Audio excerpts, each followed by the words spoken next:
One of the most extraordinary moments over the course of this year as we've seen the change in American public opinion towards Mr. Cosby was the ebony cover of the shattered Cosby Show. And I don't think any of us who were kids in the 80s could feel anything other than that. And although it's Mr. Cosby in the middle who shattered there, it's also all of those actors young actors, many of them, who were part of that ensemble cast.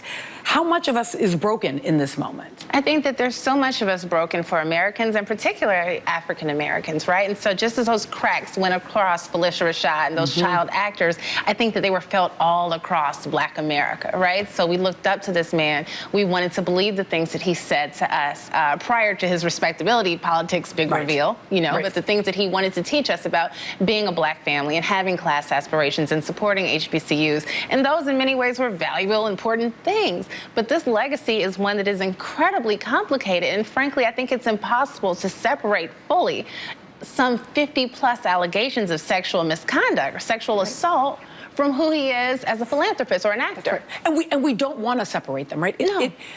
It's important to me that it's Hannibal Buress making a joke about the respectability politics thing that ultimately undoes this.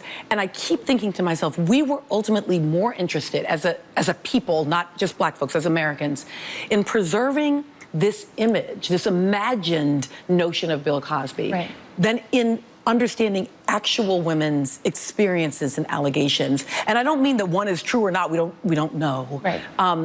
But that we were simply more we didn't even engage. We didn't even go into and figure out if it might be true. And I can't help but to wonder, say if Mr. Cosby didn't have that sort of respectability politics, you know, heavy-handed against single mothers and complicated sounding names and wearing your pants low and listening to hip hop. Say that wasn't who he was. Say that he was a supporter of the Black Lives Matter movement. Right? Say that he was a leftist. Say that he was really on our side, quote unquote, politically. Would we be having this conversation? How willing would people be to turn their backs on him or to say, you know what, I mean, love what you stand for here, but I cannot stand in solidarity with you when you have these sort of allegations against you. I have to take them seriously. It's not about me not liking your personality. It's about me not being okay with sexual assault. And let me just say, not being okay with respectability politics either. And that there's that fissure, I don't mind if it breaks open respectability politics and makes us ask whether or not it's reasonable to behave as though one can earn equality as a citizen. You don't earn it, it's the gift of citizenship. Right, or so it should be. Or so it should be.